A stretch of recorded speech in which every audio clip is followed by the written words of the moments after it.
Salam semua para tetua, jumpa lagi bersama Mimin, di channel Alurmu. Semoga para pendengar Alurmu selalu senantiasa dinaungi kebahagiaan, kesehatan, serta rezeki yang cukup. Oke, Mimin langsung lanjut ceritanya. Selamat mendengarkan, dan hidupkan imajinasi para tetua. Cerita pun dimulai.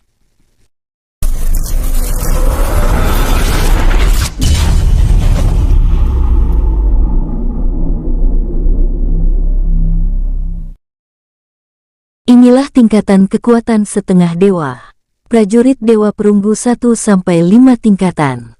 Begitu juga dengan tingkatan Prajurit Dewa Emas, Kesatria Dewa Perunggu, Kesatria Dewa Emas, Jenderal Dewa Perunggu, Jenderal Dewa Emas, Jenderal Dewa Berlian. Dan untuk tingkatan Panglima Dewa Perunggu, itu dibagi 1-3. Begitupun Panglima Dewa Emas, Panglima Dewa Berlian. Untuk setiap bintang, memiliki tingkatan awal, menengah, akhir, puncak. Padahal ia sedang terluka, bisa-bisanya Tulong masih memikirkan Arak. Tapi ia dengan acuh mengalihkan pandangan ke arah wanita itu, sambil menurunkan Hei Niu yang ia selimuti oleh energinya tadi untuk menangkapnya. Aku merasa kau tidak memiliki niat jahat atau niat membunuh. Terus kenapa kau melukai kedua saudaraku? Kata Bai An dengan nada sesikit dingin. Flashback. Saat Bai An memulihkan energinya yang sangat kacau, ia langsung membuka matanya saat mendengar suara ledakan. Bai An langsung mengedarkan auranya dan melihat Tulong dan Hei Niu sedang bertarung dengan seorang wanita yang familiar baginya. Setelah mengingat-ingat, ia langsung tahu jika wanita ini yang sempat menyerangnya saat melarikan diri. Tapi Bai An cukup heran, karena wanita tersebut tidak memiliki niat jahat sama sekali. Bahkan wanita ini sama sekali tidak menggunakan kekuatannya saat melawan Tulong dan Hei Niu, sehingga Bai An memejamkan matanya lagi untuk berusaha memulihkan energinya secepat mungkin. Baru saja memulihkan 50% kekuatannya, Bai An langsung membuka matanya saat merasakan kedua bawahannya dibuat terluka cukup parah. Dengan cepat ia berdiri kemudian menghilang, lalu muncul di depan Tulong sambil menembakkan energinya untuk menangkap Hei Niu yang terlempar. Flashback selesai. Setelah bertanya dengan nada sedikit dingin, Bai An langsung melempar pil penyembuh tingkat 8 puncak, karena hanya itu saat ini yang ia punya. Makan ini, pulihkan luka kalian berdua, kata Bai An. Tapi Tulong dan Hei Niu menggeleng kemudian berdiri, lalu berjalan ke samping kiri kanan Bai An untuk siap bertarung. Hati Bai An seketika luluh, inilah yang ia suka dari para monster. Memiliki kesetiaan yang tinggi, Bai An kembali melihat ke arah wanita tersebut. Terlihat ia sedang melamun. Baru beberapa hari kekuatannya sudah meningkat setinggi ini. Sungguh mengerikan, jika para penetua tahu, mereka pasti akan memburunya untuk dijadikan makanan mereka. Bahkan para monster suci pun akan berminat dengan manusia ini. Gumam wanita tersebut. Oh, tadi aku sengaja menunggumu keluar sehingga aku tidak membunuhnya dan aku lihat kekuatanmu meningkat lumayan cepat. Tapi apakah kalian bertiga mampu melawanku? Kata wanita itu dengan senyum mengejek. Bai An langsung memiringkan kepalanya. Ia kini tahu tingkat wanita ini berada pada tingkat Kesatria Dewa Emas bintang 5 puncak yang sebentar lagi akan mencapai Jenderal Dewa Perunggu. Sedangkan dirinya masih berada di tingkat Prajurit Dewa Perunggu bintang 5 awal. Memang jauh dan Bai An juga yakin dirinya tidak akan bisa menang walau mereka bertiga kerja sama. Tapi Bai An memiliki rencana lain. Aku tidak tahu apa masalahmu denganku sebelumnya, sehingga kau memburu kami. Tapi karena aku baik hati dan tidak pendendam, aku memaafkanmu saat ini, kata Bai An mencoba menipu wanita itu. Kemudian melirik ke arah Tulong dan Hei Niu yang tercengang. Ayo kita pergi, kata Bai An. Tanpa menunggu respon dari kedua bawahannya, Bai An langsung menarik mereka berdua dengan energinya. Baru saja mereka melangkah beberapa meter, sebuah serang dari belakang datang. Dengan cepat Bai An menghindar sambil melempar kedua bawahannya ke arah berbeda.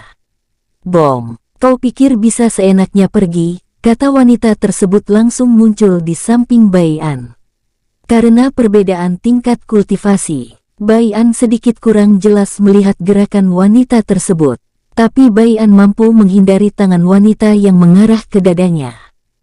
Gerakanmu lumayan cepat untuk manusia dengan tingkat kultivasi prajurit Dewa Perunggu Bintang 5, kata wanita itu sambil bergerak ke arah Bai An dan mengubah tangannya mencari sebuah cakar.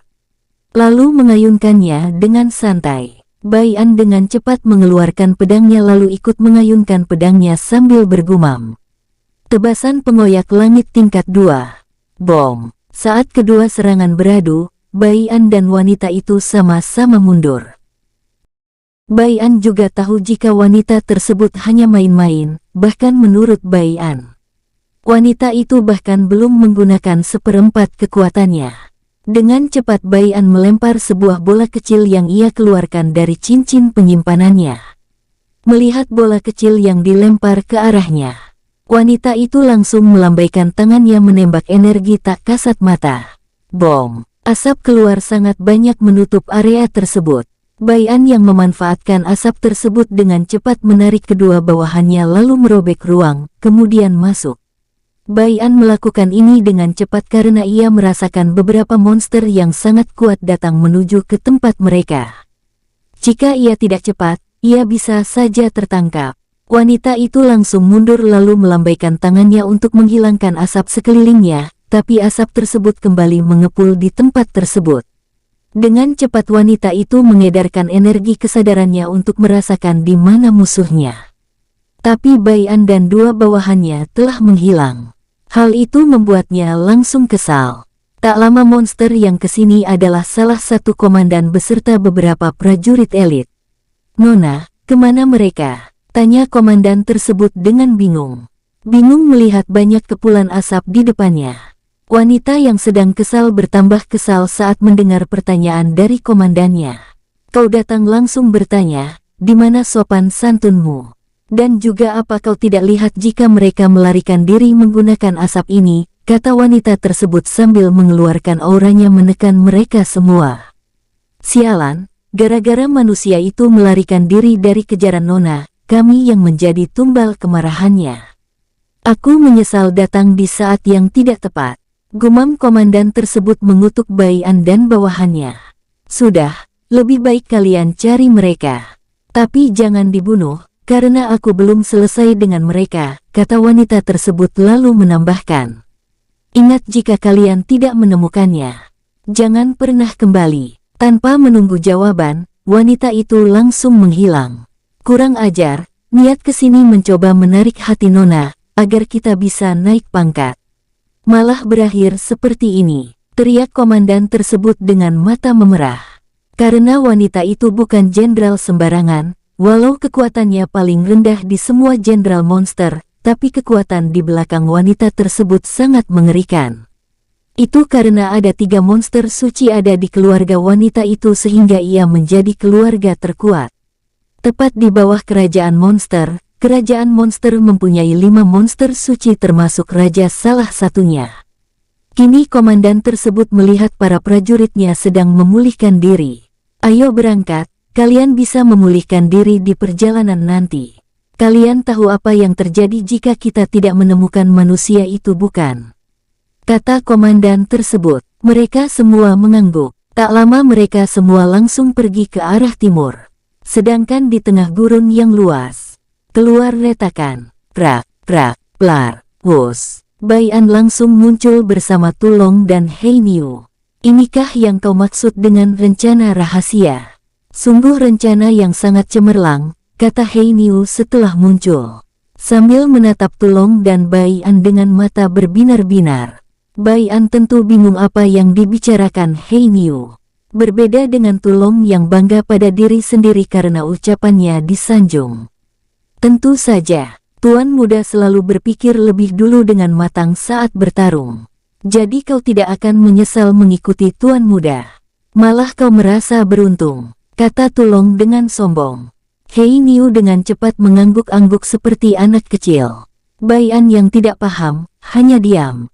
Tapi ia cukup senang Tulong mampu membuat Hei Niu begini hanya dengan omong kosong. Hei Niu, apa kau tahu di mana kita saat ini? Aku takut wanita itu mengejar kita, kita harus keluar dari gurun ini, kata Bai An.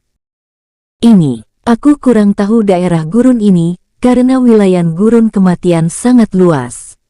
Gurun kematian adalah wilayah yang paling luas dari wilayah ras lain, kata Hei Niu agak malu. Namun dengan cepat ia menambahkan, tapi kalau tidak salah, kita berada di wilayah utara. Wilayah ini kebetulan sangat dekat dengan kota netral. Kota netral itu tepat di wilayah perbatasan gurun kematian, ras elf, ras manusia dan binatang primordial. Di sana semua ras ada dan selama di kota itu tidak boleh ada pertarungan. Kota netral di ini telah dibuat dan disepakati oleh para penguasa dari berbagai ras. Jadi jika kita bisa ke sana, kita akan aman. Karena sangat banyak buronan manusia yang kabur dari gurun ini mencari perlindungan ke sana. Dan Raja Monster tidak bisa berbuat apa-apa, walaupun dia seorang monster suci sekalipun. Bai An dan Tu Long kini mengangguk dan sepakat ingin ke sana lebih dulu. Baiklah, kita akan menuju utara untuk mencari kota netral tersebut, sambil kalian memulihkan diri di perjalanan saja. Karena kita tidak memiliki waktu banyak.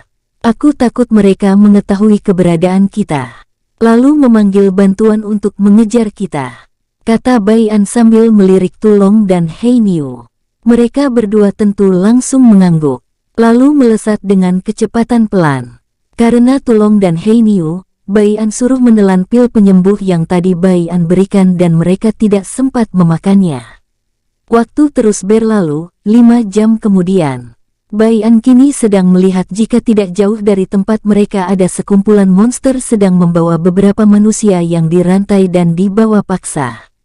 Bai An kini merasa yakin jika jalan yang ia tuju benar. Ia sempat ragu beberapa waktu lalu, karena jalan yang mereka tempuh sudah bermil-mil jauhnya. Bai An juga merasakan jika yang terkuat dari para monster itu ada di tingkat prajurit emas bintang 3 awal. Jadi Bai An menduga ia adalah pemimpin yang membawa budak manusia tersebut. Apakah kalian dapat merasakannya juga? Tanya Bai An sambil melirik Tu Long dan Hei Niu kini asik makan daging yang dipenuhi darah. Kami merasakannya Tuan, aku juga tahu jika itu adalah salah satu komandan yang biasa membawa para budak dari kota netral. Mereka sering ke sana untuk membeli budak manusia. Kadang mereka juga suka menyergap manusia yang datang ke sana. Mereka menyergapnya di luar daerah kota netral, agar tidak terjadi salah paham.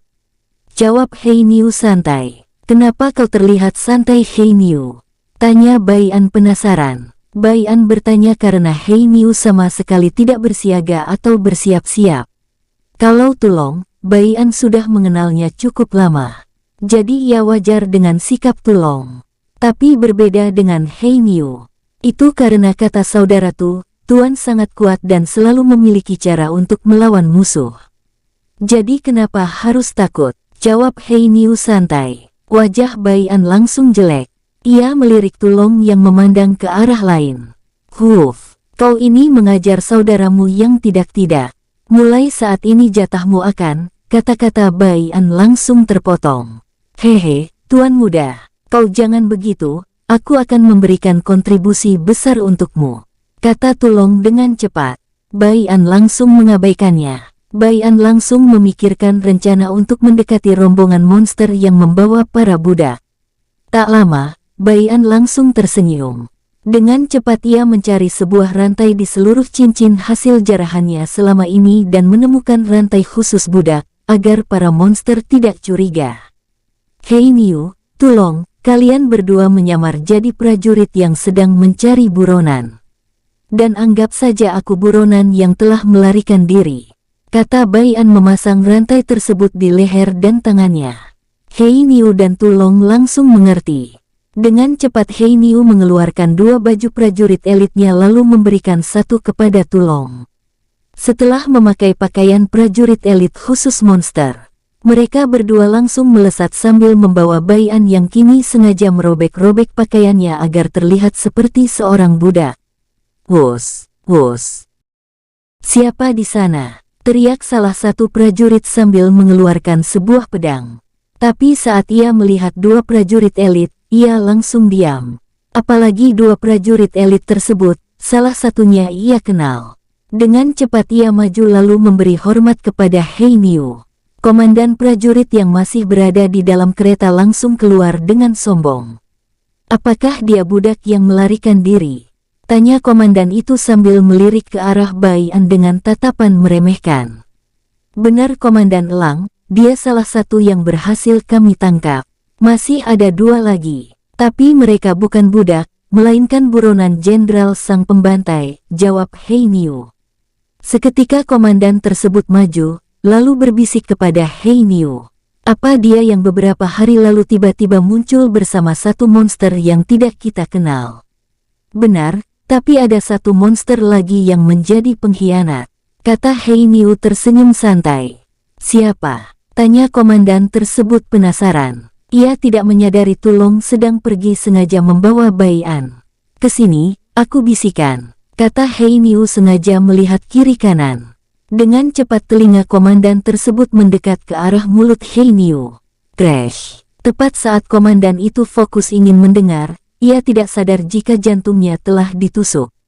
Kau!" Tunjuk komandan tersebut mencoba menutupi lukanya dengan seluruh energinya.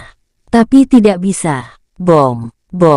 Saat komandan tersebut melihat ke arah ledakan, semua prajurit monster telah mati tanpa perlawanan sedikitpun. Orang yang membunuhnya adalah Bai An. Sedangkan yang bertugas melepas rantai adalah Tulong. Dengan cepat Bai An melesat ke arah komandan tersebut.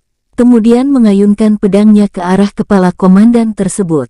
Slas! Kepala komandan tersebut mati dengan mata melotot tidak percaya. "Tep-tep, tugas yang bagus Hei Niu," kata Bai An memuji. "Tentu saja," jawab Hei Niu. Karena saat menuju ke arah rombongan para monster dan budak manusia, Bai An dan dua bawahannya sempat merencanakan bagaimana mereka bisa membunuh dengan cepat tanpa melukai para budak. Beberapa menit telah berlalu. Kini semua manusia itu sedang berlutut kepada Bai An dan dua bawahannya. Mereka sangat berterima kasih telah dibebaskan. Bai An telah melarang mereka, bahkan menyuruh bangun. Tapi para budak ini bersikeras ingin mengucapkan terima kasih. Namun di semua budak manusia, ada satu yang menarik minat Bai An. Budak itu seorang wanita, tapi ia menutupi dirinya kepalanya dengan kain yang dibalut di kepalanya. Ada bercak darah di balutan kain tersebut, tapi Bai An tahu itu palsu. Apakah ini yang disebut ras peri? Gumam Bai An dalam hati. Ia melihat jika peri ini memang terluka cukup parah, bahkan dantian serta energinya disegel. Kalian boleh pergi kemanapun yang kalian inginkan. Jika kalian bersama kami, kalian akan ikut dalam masalah besar. Karena kami adalah buronan para monster, bahkan seorang jenderal dari salah satu monster ikut memburu kami, kata Bai An berusaha menakut-nakuti. Dan benar saja, semua budak manusia itu ketakutan. Kecuali peri wanita tersebut. Dengan berbagai alasan para budak manusia itu pergi dengan tergesa-gesa. Tulong dan Hei Niu tentu saja langsung kesal melihat cara para budak tersebut. "Tuan muda, mereka semua licik, tidak tahu berterima kasih.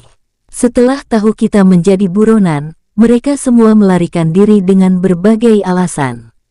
Lebih baik kita bunuh saja dan aku bersama saudara Hei Niu menjadikannya makanan malam ini," kata Tulong menahan amarah. Bai An langsung tersenyum licik. "Kau tenang saja, aku tidak sebodoh mereka yang berusaha manis di depan orang yang sangat kuat. Makanya mereka semua menjadi budak karena mereka bodoh," kata Bai An dengan sedikit dialiri tenaga dalam agar peri itu mendengarnya. Lalu menambahkan, "Bukankah begitu Nona Peri?" Wanita ras peri tersebut langsung mundur dengan kaki gemetar. "Siapa kau? Apakah kau yang dikirim oleh mereka untuk membunuhku? Apakah kalian tidak puas karena telah menjadikanku budak?" teriak wanita peri dengan perasaan benci. Tulong, Hei Niu dan Bai An tentu saja bingung dengan apa yang dibicarakan oleh wanita dari ras peri ini. "Kau tenang saja, kami bertiga tidak mengerti maksudmu apa.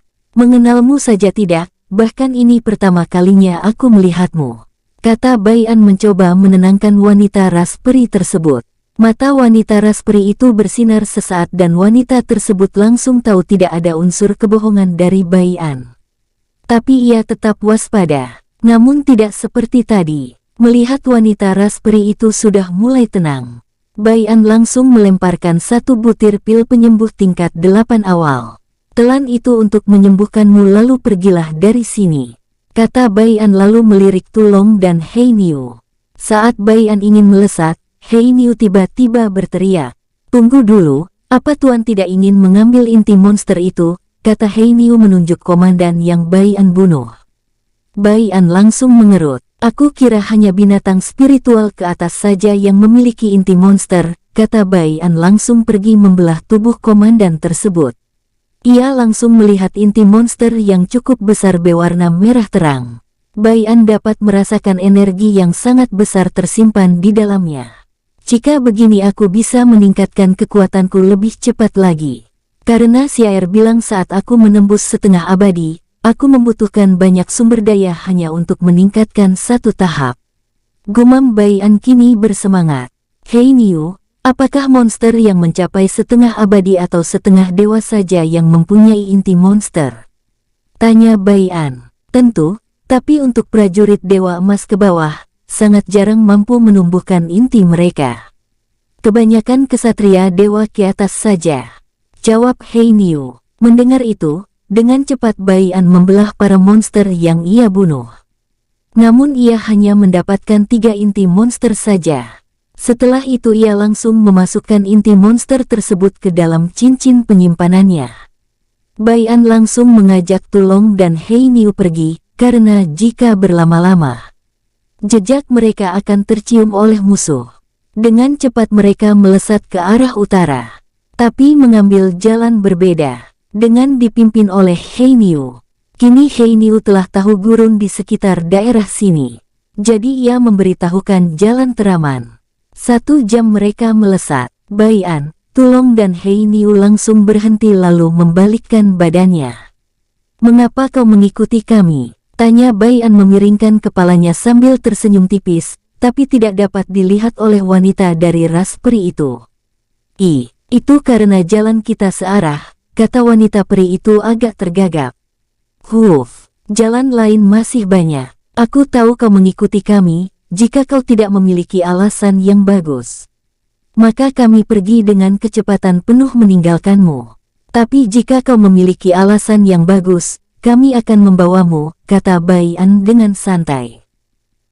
Itu, aku tidak memiliki apa-apa dan tidak memiliki alasan yang bagus. Yang aku tahu kalian adalah orang yang baik," kata wanita peri itu menunduk sambil memutar-mutar jari telunjuknya. "Ayo pergi," kata Bai An sengaja dengan suara keras. "Tunggu," teriak wanita peri tersebut.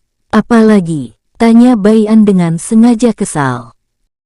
"Aku tahu kau orang cerdas, aku juga yakin kau sengaja melambatkan perjalananmu karena kau tahu aku mengikutimu," kata wanita peri itu berubah serius.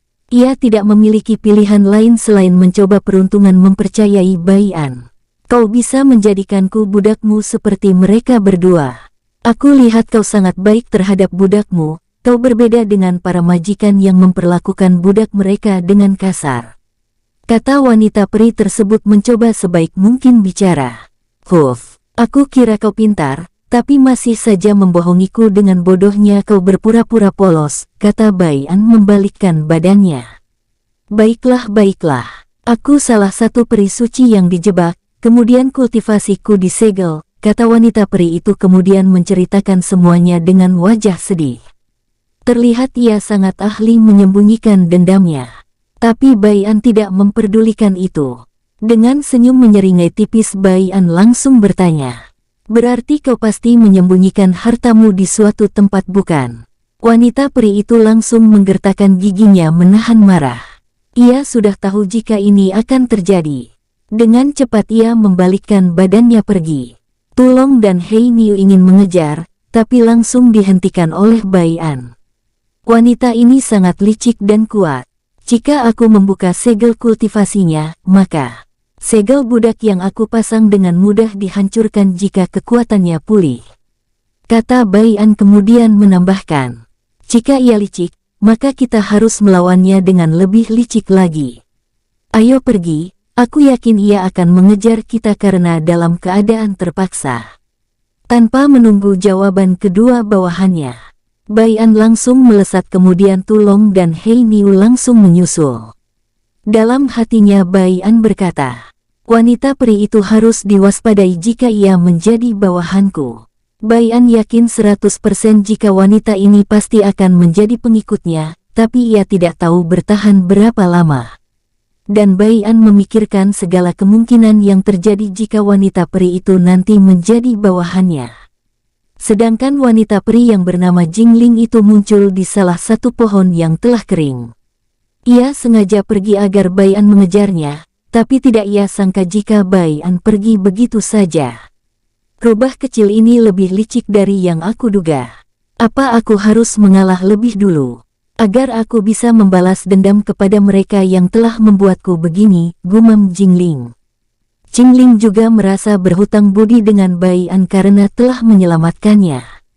Seandainya tidak ada Bai An, ia tidak tahu bagaimana nasibnya keesokan harinya. Saat ini Jingling juga tak memiliki kekuatan sedikitpun. Jingling melihat sekitarnya, ia tahu saat ini ia berada di kandang musuh yang cukup mengerikan. Jadi daripada ia menemukan masalah yang beresiko kematian, ia dengan cepat berlari mengejar Bai An yang kini sudah tidak ia lihat. Walaupun begitu Jingling mampu menemukannya dengan persepsinya yang telah hidup hampir jutaan tahun dan pengalamannya yang menemukan sesuatu yang sulit ditemukan oleh dewa abadi sekalipun. Satu hari berlalu, saat ini Bai An, Tu Long dan Hei Niu sedang istirahat. Perjalanan yang mereka tempuh sudah cukup jauh. Dari hal ini Bai An mengetahui betapa luasnya gurun kematian ini. Mereka kini sedang membakar ayam roh iblis. Beruntung sekali Bai An dapat bawahan orang dari dunia ini. Sehingga ia cukup tahu letak hutan, walau kecil. Tapi luas hutan ini Bai An perkirakan lebih luas dari hutan kegelapan yang ada di dunia tempat tinggal Bai An besar. Tuan muda, kenapa aku belum merasakan sedikitpun aura wanita itu? Apa dia tidak mengikuti kita? Tanya Hei Niu. Bai An menggeleng. Kau tahu bahwa dia seperti manusia biasa. Jadi wajar ia akan membutuhkan waktu yang cukup lama mengejar kita. Setelah menjawab, Bai An langsung mengambil ayam yang telah matang, lalu memakannya seorang diri.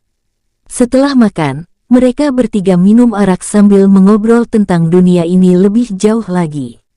Sekarang Bai An mengetahui bahwa gelar suci itu ibarat penguasa. Mereka akan diberikan gelar suci dengan alasan yang berbeda-beda. Seperti monster suci, mereka mendapat pengakuan dengan cara membantai musuh di medan perang. Ada juga dengan cara mencapai tingkat kultivasi tertentu dan masih banyak lagi. Sedangkan untuk wanita peri tersebut Hei Niu masih belum mengetahuinya. Jika ia menyebut namanya mungkin Hei Niu akan terkejut luar biasa. Karena peri suci Jingling adalah peri yang terkuat di seluruh peri suci lainnya. Sementara masih di wilayah gurun kematian. Tepatnya di sebuah kota yang cukup besar. Seorang wanita berlutut di hadapan seorang pria tua. Apa kau masih belum mengetahui apa yang tersembunyi di dalam tubuh manusia itu? Tanya pria tua tersebut. Tidak guru, ia sangat misterius. Untuk tingkat kultivasinya pun aku akan tahu jika ia mengeluarkan energinya. Dia juga selalu melarikan diri menggunakan celah ruang waktu yang ia sobek layaknya angin. Jawab wanita tersebut. Aku menyuruhmu menyamar untuk mengikutinya. Bukan malah bertarung melawan mereka, kata pria tua tersebut sambil menghela nafas kecewa. Ampun guru, muridmu bersalah. Tolong hukum muridmu yang tidak berbakti, kata wanita tersebut dengan tegas. Sudah, ada alasan tertentu aku menyuruhmu mengikutinya sehingga aku melarangmu untuk membunuhnya, apapun yang terjadi. Kata pria tua itu, lalu kembali bergumam. Apa benar dia tuan muda? Semoga saja tidak, jika iya, maka aku akan dihukum oleh nyonya. Walau nyonya saat ini sedang bersembunyi dan kekuatannya tidak meningkat sama sekali. Aku tetap harus mengikuti Nyonya apapun yang terjadi, walau aku harus mati dikepung musuh Nyonya sekalipun. Pria tua itu adalah salah satu monster suci yang terkuat. Tapi tidak ada yang mengetahui seberapa kuat dia. Karena ia sangat jarang keluar jika terjadi perang besar. Dia hanya memiliki satu murid saja. Dan muridnya adalah putri dari pasangan monster suci juga. Yao Jingguaiwu, kau boleh mencarinya seorang diri. Tetap suruh para prajurit dan komandan untuk mencari juga agar mereka tidak curiga. Jika bertemu, berusahalah meyakinkannya atau kau langsung menghubungiku. Kata pria tua tersebut. Yao Jingguaiwu atau diartikan monster peri tentu terkejut saat mendengar gurunya yang sudah lebih dari jutaan tahun tidak pernah keluar dari kediamannya kini mau keluar hanya gara-gara anak manusia. Ia kini sadar betapa besar kesalahan yang ia telah perbuat. Guru, mohon maaf jika muridmu ini lancang. Jika boleh tahu apa yang membuat guru sampai rela turun dari pertapaan hanya untuk menemuinya? Tanya Yao Jing. Aku ingin bertanya apa alasanmu mengikutiku. Jika kau ingin berlatih dan mencari guru, bisa saja kau menyuruh kedua orang tua dan kakekmu untuk melatihmu. Karena mereka bertiga adalah monster suci. Bukannya menjawab, pria tua tersebut balik bertanya. Itu, aku cukup membenci keluargaku. Mereka selalu menidas kakakku. Walau kami berbeda ibu, aku tetap menyayanginya. Jawab Yao Jing agak ragu. Bukan itu alasanmu mengikutiku. Kata pria tua itu dengan tenang. Aku ingin melihat dunia yang jauh lebih luas dari dunia ini. Aku juga ingin jauh lebih kuat dari guru. Walau sampai saat ini aku masih belum mengetahui tingkat kekuatan guru. Kata Yao Jing dengan tegas. Jika tebakanku tidak salah, manusia itu kuncinya untuk pergi ke dunia yang berbeda. Maka dari itu aku menyuruhmu mengikutinya agar kau bisa menjelajahi seluruh dunia. Bukan hanya di alam ini, kata pria tua tersebut, kemudian menghilang dari tempat duduknya. Kini Yao Jing sedang linglung, tak lama kemudian matanya melotot. Terlihat ia semakin cantik saat matanya melotot, memberi keindahan lebih jika dipandangi oleh laki-laki. Jika tebakanku tidak salah, manusia tersebut tiba-tiba muncul saat kami pulang berperang dengan kerajaan manusia, dan ia juga menguasai hukum ruang dan waktu, dan yang paling aneh lagi, ada seorang monster mengikutinya. Gumam Yao Jing. Kurang ajar, kenapa aku tidak berpikir sampai ke sana, kata Yao Jing marah-marah kemudian mengutuk Bai An dan Tulong yang tidak memberitahunya jika mereka berdua tidak berasal dari dunia ini. Tak lama kemudian Yao Jing memanggil komandan setianya. Komandannya ini tidak memiliki hubungan apapun dengan keluarganya. Jadi ia bisa menyuruhnya untuk mencari Bai An dan memberitahu jangan sampai membunuhnya ataupun melukainya. Apalagi sampai kabur. Mengetahui tugasnya ini adalah yang terberat selama ia menjabat sebagai komandan. Bagaimana tidak, musuh yang akan ia hadapi ini, ia tidak boleh melukai, membunuh, dan melarikan diri.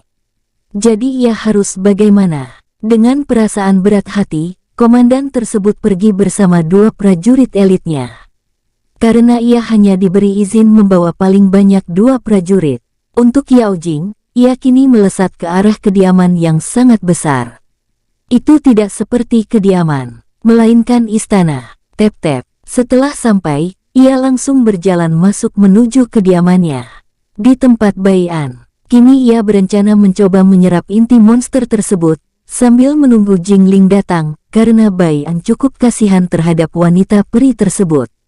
Hei Niu, bagaimana cara menggunakan inti monster ini? Apakah sama dengan menggunakan kristal energi yang biasa dipakai sebagai alat pembayaran? Tanya Bai An. Iya tuan, cuman bedanya inti monster itu harus tuan genggam, jawab Hei Niu. Bai An mengangguk, kemudian melihat Tulong. Tulong, kau juga tingkatkan kekuatanmu, kata Bai An sambil melempar cincin penyimpanan berisi pil kultivasi tingkat 5 puncak dan kristal tingkat tinggi. Tulong langsung membuang minumannya. Ia dengan sigap menangkap cincin tersebut dan berkata, ini yang aku tunggu dari dulu, jika aku mempunyai sumber daya, aku sudah dari dulu meningkatkan kekuatanku tua muda, kata Tulong bersemangat.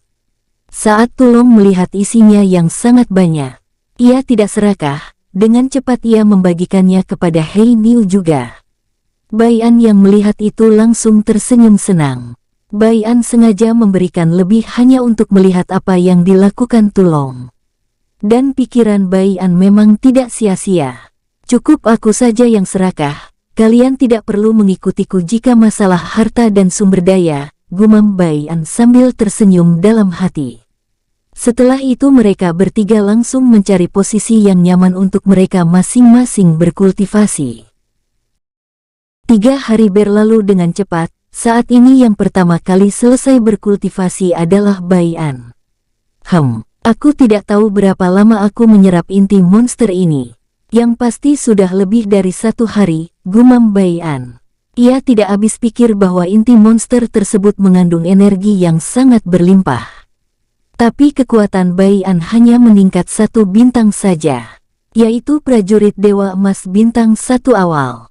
Untuk saat ini ia akan sulit meningkatkan 1 bintang saja. Karena ia ingat pesan Musiaer bahwa jika ia sudah menembus setengah dewa, maka dantiannya akan meluas dan energi yang ia butuhkan 2 kali lipat. Jadi Bai An harus berusaha memanfaatkan dunia tempatnya ini sebaik mungkin untuk mendapatkan sumber daya. Terlintas sebuah senyum di wajah Bai An. Entah apa yang ia pikirkan, tapi jika orang yang cukup pintar melihat senyum itu, mereka merasa ada bahaya akan menghampiri. Bai An mengedarkan kesadarannya lalu merasakan Tulong hampir selesai berkultivasi. Bai An juga merasakan tingkat kultivasi Tulong telah meningkat cukup pesat. Kekuatan Tulong kini sudah mencapai prajurit Dewa Perunggu bintang 2 puncak. Hanya beberapa langkah lagi ia akan mencapai prajurit Dewa Perunggu bintang 3 awal. Bai An langsung mengalihkan kesadarannya ke arah Hei Niu. Ia merasakan Hei Niu masih prajurit Dewa Perunggu bintang 1 akhir dan sebentar lagi akan mencapai bintang 1 puncak. Cukup baik untuk mereka berdua, gumam Bai An. Ia lalu mengedarkan kesadarannya ke seluruh hutan gurun tempatnya ini, guna melihat situasi.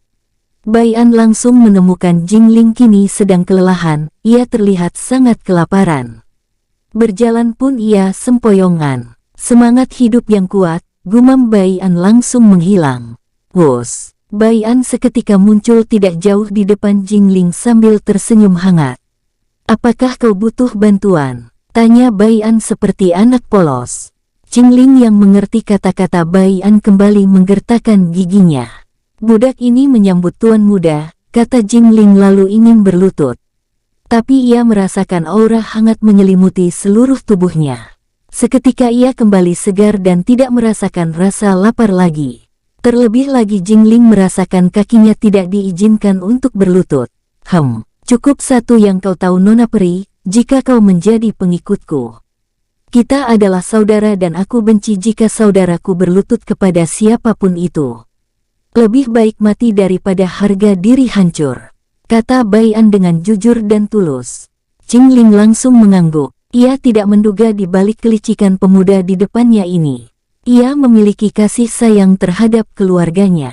Dari itu ia sadar jika kedua monster itu dilakukan seperti saudaranya dan dibiarkan melakukan sesuka hatinya. Dengan ini Jingling merasa ada sedikit jejak kesetiaan dalam hatinya. Baiklah, ayo kita pergi dari sini. Mereka berdua mungkin telah selesai berkultivasi, kata Bai An melambaikan tangannya ke arah Jingling. Sebuah energi lalu menyelimuti tubuh Jingling lalu perlahan ia melayang. Wos, Bai An dan Jingling langsung menghilang dari tempat tersebut. 5 menit setelah Bai An pergi dari tempat itu, komandan yang pernah diberi tugas oleh Yao Jing datang bersama 2 prajurit elitnya. Lalu ia melihat sekeliling dan mencium bau jika ada jejak manusia di sini. Tapi ia merasa ada jejak peri juga. Hal itu membuat komandan tersebut sedikit bingung. Apakah ia mengabari Nona Pembantai atau tidak? Setelah berpikir, ia lebih baik melihat keadaan lebih dulu daripada ia mendapatkan hukuman jika yang dimaksud Nona Pembantai ternyata bukan yang ia rasakan saat ini. Wos, Bai An dan Jingling muncul di tempat ia berkultivasi. Ia tidak ingin muncul di depan Tulong atau Hei Niu, karena itu akan mengganggu mereka berkultivasi. Bai An langsung menurunkan Jingling sambil tersenyum samar. Kau tunggu di sini, aku akan mengambil sisa ayam yang beberapa lalu kami sisakan. Kata Bai An langsung menghilang. Bai An langsung muncul di depan ayam roh iblis yang sedang terkurung. Huf, butuh waktu untuk meyakinkan dan, kata Bai An menyeringai licik. Ia kembali menghilang dan muncul tidak jauh dari Jingling. Tak lama Bai An langsung membunuh dan membersihkan ayam tersebut sebelum dibakar. 5 menit berlalu, Bai An kini sedang duduk dengan Jingling yang dari tadi diam. Mereka berdua sedang menunggu ayam bakar yang mereka bakar matang. Perkenalkan namaku Bai An, panggil saja aku sesukamu, kata Bai An membuka suara saat terjadi keheningan. Maafkan ketidaksopananku Tuan Muda Bai, karena lupa memperkenalkan diri. Namaku Jingling, kata Jingling sambil menunduk untuk memberikan hormat. Tidak perlu formal begitu, saat ini kita saudara. Aku juga tidak perlu memasang segel budak kepadamu, kata Bai An sambil menggerakkan tangannya untuk menghancurkan segel budak yang terpasang di tangan Jingling. Blair, terdengar suara segel pecah. Betapa terkejutnya Jingling melihat betapa mudahnya Bai An menghancurkan segel budaknya. Ada cahaya kegembiraan terpancar di matanya. Walau itu segel budak rendahan hanya untuk kultivator rendahan seperti orang-orang yang ada di dunia Bai An. Tapi tetap saja Jingling kaget, seseorang pasti membutuhkan waktu lebih dulu untuk menghancurkan segel ini. Setidaknya mereka pasti akan membuat susunan formasi lebih dulu. Tapi tidak dengan Bai An yang berarti Bai An sudah mencapai tahap tertentu di bidang formasi. Jingling menduga Bai An mencapai level 7 awal dalam bidang formasi. Tapi dugaan Jingling salah, karena tingkat pemahaman Bai An dalam bidang formasi telah mencapai level 6 akhir, yang sebentar lagi mencapai level 5 awal. Dan Jingling membutuhkan ahli formasi setidaknya level 5 menengah atau akhir untuk menghancurkan segel yang ada di dantiannya. Tuan Muda, apakah kau seorang ahli formasi? Tanya Jingling dengan terbata-bata, ia tidak bisa menahan diri untuk tidak bertanya. Aku tahu maksudmu bertanya, karena ini tentang segel dantianmu, kata Bai An lalu bergumam dalam hati. Hehe, rencanaku ternyata berhasil menarik minatnya. Sabarlah Bai An, sebentar lagi kau akan mendapatkan apa yang kau inginkan. Bai An juga tidak bisa menahan kegembiraan dalam hatinya. Karena ia yakin jika harta yang disembunyikan Jingling pasti bisa meningkatkan kekuatannya dengan pesat. Iya, saat ini aku telah mencapai ahli formasi level 6 akhir, sebentar lagi mencapai level 5, tapi aku membutuhkan lebih banyak sumber daya untuk meningkatkan pemahamanku, kata Bai An sambil menghela nafas. Dengan wajah semangat Jingling langsung berseru, aku mempunyai banyak harta Tuan Muda, jadi Tuan Muda bisa memakainya untuk meningkatkan pemahaman Tuan Muda. Tapi, kata Jingling ragu-ragu.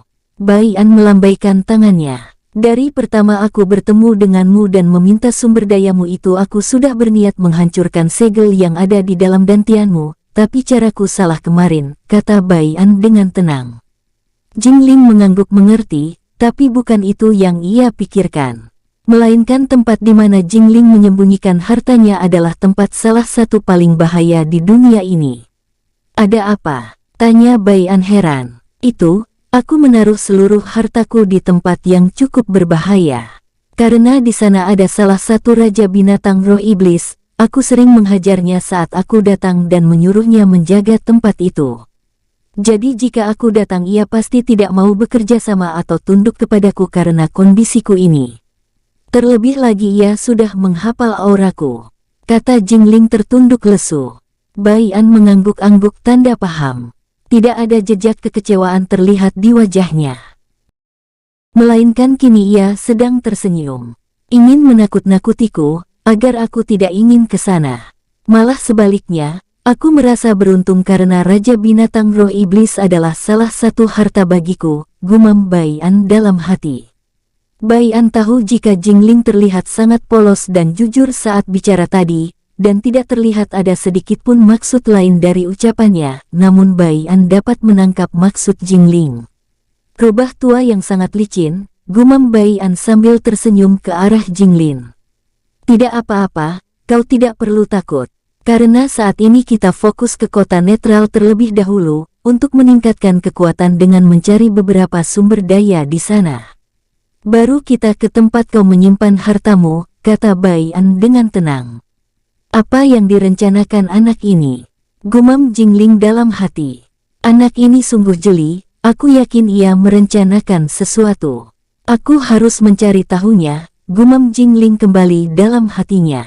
Baiklah, terima kasih Tuan Muda, niat baikmu akan aku balas berkali-kali lipat, suatu saat nanti. Kata Jingling. Bai An langsung melambaikan tangannya. Tidak perlu, kita sekarang adalah saudara, masalahmu adalah masalahku juga. Termasuk sebaliknya, dan juga kita akan menjadi saudara harus saling mendukung satu sama lain. Kata Bai An. Saat Bai An ingin bicara lagi, merasakan beberapa monster sedang mengintainya dari jauh. Aku sampai tidak merasakan ada beberapa tikus yang mengintai karena terlalu fokus bicara dengan Jingling, gumam Bai An lalu melirik Jingling yang ikut menyadarinya juga. Kau tunggu di sini, kata Bai An langsung pergi tanpa menunggu jawaban Jingling. Wos, Bai An muncul di depan ketiga monster yang mengintai Tulong dan Hei Niu. Bai An tidak membunuhnya karena ia merasakan mereka bertiga tidak memiliki niat jahat dan juga tidak memiliki niat bertarung sama sekali. Melihat Bai An muncul, dengan cepat komandan dan dua prajurit elitnya mundur sambil waspada. Katakan langsung maksud kalian. Jangan basa-basi, kata Bai An dengan nada dingin. Itu, komandan yang bernama Fu Chen itu langsung menggaruk kepalanya yang tidak gatal. Ia tidak tahu harus menjelaskan dari mana. Untung ia telah mengirim pesan kepada Yao Jing tadi saat ia melihat Hei Niu. Jadi tugasnya saat ini adalah menahan manusia di depannya sampai Yao Jing datang. Melihat Fu Chen tidak mampu menjawab, Bai An langsung berkata, "Pergilah, karena aku tidak merasakan niat jahat dari kalian bertiga. Aku tidak ingin membunuh monster yang tidak mencari masalah denganku atau menyerangku lebih dulu." Kedua prajurit elit tersebut langsung mendengus, mereka merasa diejek lemah oleh Bai An. Berbeda dengan Fu Chen yang telah bisa berubah menjadi manusia sepenuhnya dan memiliki pikiran jauh lebih pintar dari kedua prajuritnya. Mungkin ini sebabnya Nona menyuruhku untuk tidak menyerangnya lebih dulu, karena manusia ini cukup baik tapi menurutku naif, gumam Fu Chen dalam hati. Wos, Hei Niu langsung muncul di samping Bai An. Dapat terlihat kini Hei Niu telah bisa berubah sepenuhnya jadi manusia. Hei Niu terlihat gagah dan sangat muda saat berwujud manusia. Pergilah komandan, beritahu jenderal pembantaian untuk tidak mengirim para komandan dan prajurit lagi. Jika tidak, aku dan tuan tidak segan-segan membunuhnya, kata Hei Niu. Bai An yang mendengar itu langsung tersenyum. Oh, jadi ini suruhan adikmu ya, kata Bai An menyeringai. Hei Niu langsung bergidik saat melihat senyum jahat Bai An. Tanpa menunggu waktu, Bai An langsung menghilang lalu muncul di depan Fu Chen. Bai An langsung mengayunkan tinjunya disertai sedikit energi. Melihat Bai An menyerangnya, dengan cepat Fu Chen langsung mengayunkan pedang yang saat ini masih di tangannya.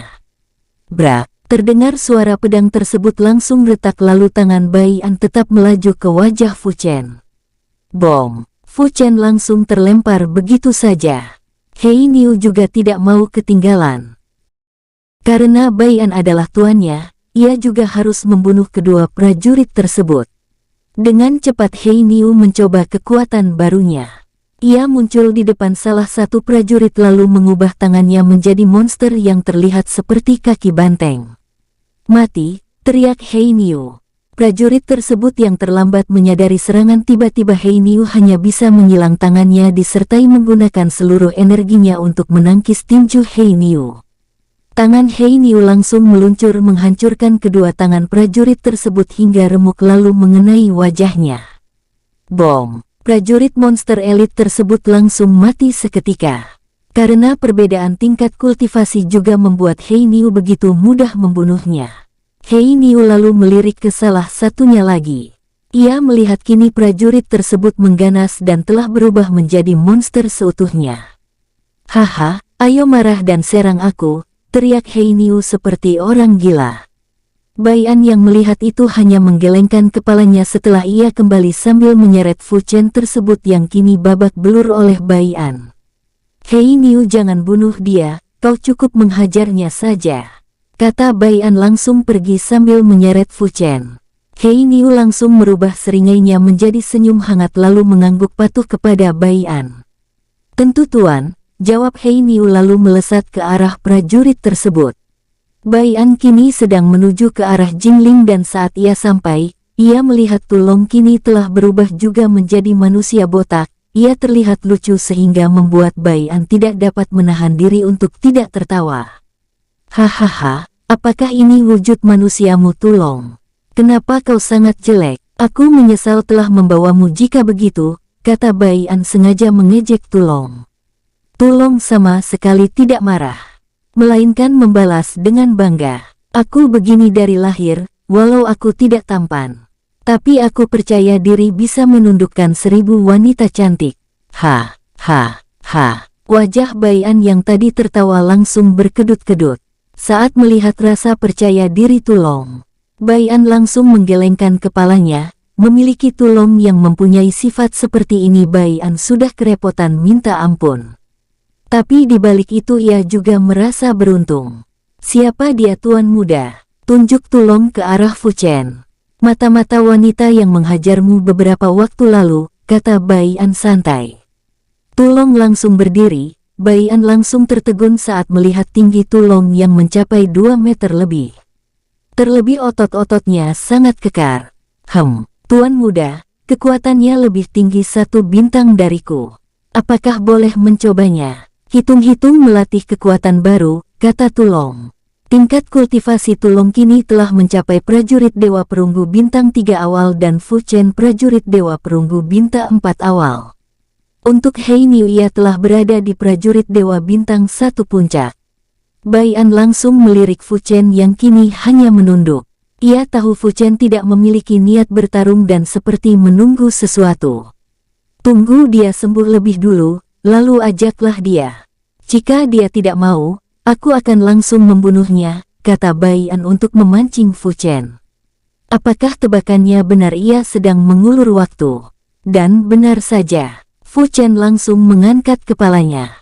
"Baiklah, tapi jangan salahkan aku jika aku tidak sengaja membunuhmu," kata Fu Chen melirik ke arah Tulong. Tulong langsung tersenyum dengan semangat. Tapi kemudian Tulong mengeluarkan pedang yang sedikit melengkung dan berbentuk aneh. Tentu saja Bai An langsung menyipitkan matanya dengan heran. Dari mana dia mendapatkan pedang? Itulah yang ada di dalam benaknya. Karena sepengetahuan Bai An, Tulong tidak menggunakan pedang dan juga tidak mempunyai senjata. "Apakah ibu?" gumam Bai An kembali. Bai An langsung menjadi yakin jika ibunya yang memberikan Tulong sebuah pedang dan mengajarkannya cara bertarung teknik pedang. Berbeda dengan Jingling yang matanya melotot. "Samurai, pedang terlangka bahkan di dunia dewa sekalipun," gumam Jingling terkejut. Ia tahu itu karena nenek moyangnya yang berasal dari dunia dewa membuat beberapa buku kuno tentang senjata yang harus diwaspadai. Salah satunya samurai yang dipegang Tulong. Melihat pedang melengkung yang terlihat sangat tipis sehingga mampu dibuat menjadi ikat pinggang itu, Fu Chen langsung meremehkan. "Pedang setipis ini 1 kali hantam pasti langsung hancur," kata Fu Chen dengan nada mengejek. "Benarkan?" jawab Tulong santai. Kemudian melesat maju ke arah Fu Chen. Melihat kecepatan Tulong, Fu Chen cukup terkejut. Dengan cepat ia menarik pedangnya tak mau kalah. Tulong dan Fu Chen secara bersamaan mengayunkan pedangnya ke arah titik lemah masing-masing. Treng! Saat pedang berbenturan cukup keras, pedang Tulong yang lentur langsung bergeser ke bawah, arah genggaman tangan Fu Chen. Dengan cepat Fu Chen menarik diri sejauh 10 meter sambil melepas pedangnya. "Pedang yang berbahaya, dia sangat kuat dan lentur," gumam Fu Chen. Itu terbukti dari pedangnya yang sedikit retak saat berbenturan tadi. Dengan cepat Fu Chen mengeluarkan pedangnya lagi. Tulong langsung tersenyum mengejek. Kau bilang pedangku akan hancur. Tapi kenapa aku malah melihat sebaliknya? Kata Tulong sambil mengusap kepalanya yang botak. Bai'an, Hei Niu langsung tertawa saat melihat kelakuan Tulong. Sementara Jingling langsung meyakini buku yang nenek moyangnya katakan jika pedang tersebut memang berbahaya. Lalu Jingling melirik ke arah Bai'an. Anak ini masih banyak menyimpan misteri, jika aku terus mengikutinya. Mungkin aku akan mampu menembus tingkatan yang sulit ditembus oleh kami para ahli suci. Gumam Jingling mengangguk penuh keyakinan. Bai'an sempat melirik Jingling sambil tersenyum samar. Sementara di tempat Tulong, kini ia menunggu Fu Chen bersiap lebih dulu. Fu Chen yang melihat ke arah Tulong berbeda pendapat, ia mengira dirinya diremehkan oleh lawan. Sehingga membiarkannya bersiap-siap. Fu Chen langsung melesat maju. Pedangnya langsung diselimuti oleh energinya. Pedang elang, tebasan cakar langit. Teriak Fu Chen. Kecepatan tebasan Fu Chen menjadi 3 kali lipat. Tulong tak mau kalah, ia langsung mengalirkan energi ke pedangnya. Kemudian berteriak santai. Teknik gelombang. Tebasan mengikuti alur. Treng. Bom. Saat pedang berbenturan, pedang Tulong meliuk-liuk seperti mengikuti alur arah angin, lalu membentur pedang Fu Chen. Tapi tak berhenti di sana, pedang Tulong meliuk ke arah tubuh Fu Chen sehingga mengenai tubuhnya lalu terlempar begitu saja sehingga menyebabkan ledakan. Tulong langsung mundur beberapa langkah sambil melihat pakaiannya yang sedikit sobek akibat bilah energi pedang Fu Chen. Sedangkan Fu Chen kini langsung memuntahkan cukup banyak darah. Untung saja ia dengan cepat memusatkan seluruh energinya ke badannya agar meringankan beban lukanya. Fu Chen langsung bangun, ia kini melirik Tulong dan harus mengakui lawannya walau 1 bintang di bawahnya. Fu Chen juga merasa ia setara dengan Tulong, dan terlebih lagi Tulong diperkuat oleh teknik dan senjata yang tidak pernah ia ketahui. Aku harus mengulur waktu selama mungkin, gumam Fu Chen dalam hati. Tulong tersenyum lebar, ia tak ingin menunda lebih lama lagi. Tulong langsung bergerak cepat. Sialan. Apakah ia tahu aku mencoba mengulur waktu, kata Fu Chen mengutuk Tulong dalam hatinya. Kau tidak perlu lagi memasang wajah monster bodohmu itu, aku tahu kau dari pertama sudah mengulur waktu. Kata Tulong, ia tahu tentu dari Bai'an melalui telepati. Tulong langsung mengayunkan pedangnya. Pedang angin, tebasan tak kasat mata, teriak Tulong. Wus, slas. Dengan mata melotot Fu Chen melihat kedua tangannya jatuh begitu saja. Dia benar-benar tidak bisa melihat ke arah mana tebasan Tulong. Dikarenakan pedang Tulong terlihat seperti bayang-bayang. Fu Chen mundur sejauh mungkin, baru saja ia ingin mengambil nafas. Tulong sudah muncul di depannya dengan pedang yang sudah terayun ke arah kepalanya. Jangan bunuh, ia orang baik, kata Bai'an. Muncul di depan Fu Chen. Tangan Bai'an sangat cepat saat ia memasukkan pil penyembuh. Fu Chen ingin memuntahkannya, tapi tangan Bai'an kembali memukul pundak Fu Chen yang langsung membuat pil tersebut jatuh ke tenggorokannya. Ayo kita pergi dari sini, ajak Bai'an, ia merasakan ada ratusan monster yang mengarah ke tempat mereka. Bai'an yakin jika mereka merasakan pertarungan Tulong dan Fu Chen sehingga merasa penasaran. Hei Niu, ikat dia. Perintah Bai'an sambil menunjuk prajurit yang terlihat sekarat. Hei Niu langsung membuat tali dari energinya. Hal tersebut adalah hal yang biasa di dunia ini. Dengan cepat Hei Niu mengikatnya di sebuah pohon kecil. Bai'an langsung menyuruh Tulong membawa Fu Chen, walau penasaran. Tulong tetap mengangguk dan percaya jika Bai'an pasti memiliki alasan yang berdampak baik sehingga membawa Fu Chen. Bai'an langsung menembakkan energinya ke arah Jingling yang kini terlihat sedikit teler. Tapi Jingling tetap sadar, Bai'an dapat menyadari hal tersebut. Dengan cepat mereka melesat dengan kecepatan penuh.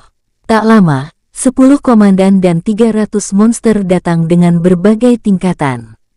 Tingkatan yang terendah adalah monster biasa Dewa Langit Puncak dan yang tertinggi adalah komandan yang mempunyai gelar, yaitu monster tanpa hati. Ia memiliki gelar ini karena ia membunuh tidak pandang bulu. Bahkan adik dan orang tuanya ia bunuh demi kekuatan. Tingkatannya adalah kesatria Dewa Perunggu bintang 2 puncak. Monster tanpa hati ini adalah komandan terkuat dari seluruh komandan yang ada di gurun kematian ini. Monster tanpa hati tepat berhenti di depan prajurit yang diikat.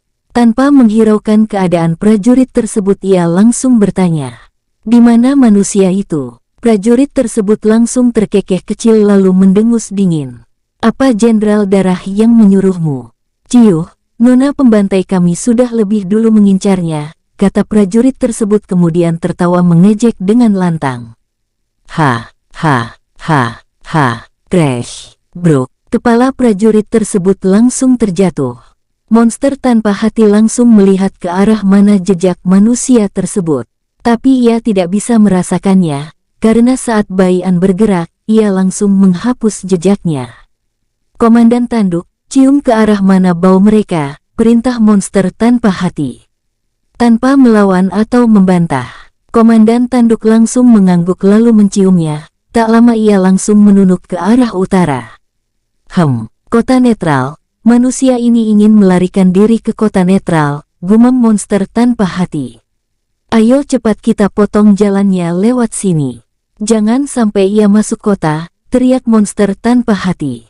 Melesat ke arah berbeda dengan Bai-an. Semua komandan dan monster langsung mengikutinya. Bai-an masih belum mengetahui jika semua jenderal monster di sini semua saling berebut kekuasaan dan pamor untuk menunjukkan siapa yang terbaik. Bahkan mereka tak segan-segan saling bunuh. Semua monster suci membiarkan mereka melakukan ini karena mereka juga ingin siapa yang terkuat dan menjadi generasi monster suci selanjutnya. 3 hari telah berlalu. Saat ini Bai-an, Tulong, Hei Niu, Jingling dan Fu Chen sedang duduk di bebatuan. "Tuan muda, kenapa kita harus selalu lari dari kejaran mereka? Bukankah lebih baik kita langsung saja membunuh mereka semua?" tanya Tulong sedikit heran. Bai-an langsung melirik Jingling. Jingling yang cukup pintar langsung mengangguk. "Kita tidak perlu menghadapi mereka, walaupun aku tidak terlalu kenal seluruh daerah gurun kematian ini. Tapi aku cukup mengenal wilayah utara ini dengan baik. Kau akan mengetahuinya sebentar lagi, jadi tidak perlu bertanya," kata Jingling santai. Tulong langsung mengangguk. Tentu ia tahu siapa Jingling sebenarnya sekarang. Ia tahu dari Hei Niu yang tidak sengaja mendengar nama Jingling dipanggil Bai-an. Untuk Bai-an, ia memang telah mengetahuinya dari awal. Terlihat dari kekuatannya yang tidak bisa Bai-an lihat. Jingling juga selama di perjalanan ia cukup terbuka. Orangnya cukup periang dan sedikit nakal. Setelah Jingling terbuka kepada Bai-an, Bai-an cukup senang. Hanya karena sebuah arak ia bisa menarik elf suci yang disegani. Walau saat ini ia masih belum berguna dalam hal kekuatan, tapi dalam hal kecerdasan Bai-an mengakuinya. Bahkan ia bisa saja kalah. Sementara untuk Fu Chen, lukanya kini telah sembuh dan menjadi pelayan. Bai-an juga telah memasang segel budak di tubuhnya. Pada awalnya Fu Chen selalu melawan, tapi lama-lama ia tunduk karena tidak kuat menahan rasa sakit yang selalu menggerogoti tubuhnya. Terlihat Fu Chen menelan ludahnya sendiri saat menuangkan arak kepada Jingling. Fu Chen pernah mencicipi sisa arak yang telah habis, dan rasanya membuatnya ingin meminumnya lagi, tapi sayang arak tersebut sudah habis. Bai-an yang melihat itu tersenyum tipis. Ia sengaja tidak pernah memberikan Fu Chen sedikitpun arak walau Fu Chen tidak pernah meminta. Tapi dapat terlihat dari raut wajahnya ia sangat ingin minum arak tersebut walau 1 gelas. "Fu Chen, kesini," panggil Bai-an. Dengan cepat Fu Chen menuju ke arah Bai-an seperti kucing patuh. "Jika kau bicara jujur, aku akan memberikanmu 1 tong arak kecil. Isinya 3 kali lebih banyak dari botol ini," tunjuk Bai-an.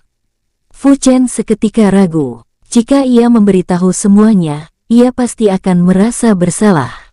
Walau sekarang ia telah menjadi pengkhianat dan menjadi budak Bai-an, tapi ia tidak pernah mau bercerita tentang Nona Yao Jing. Bai-an langsung menghela nafas.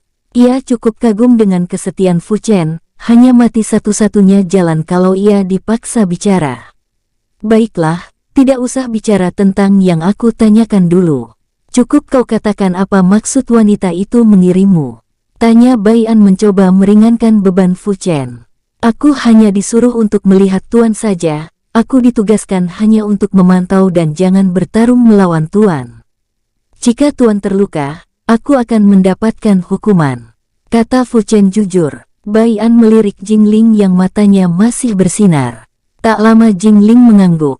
Ia berkata dengan jujur, ucap Jingling.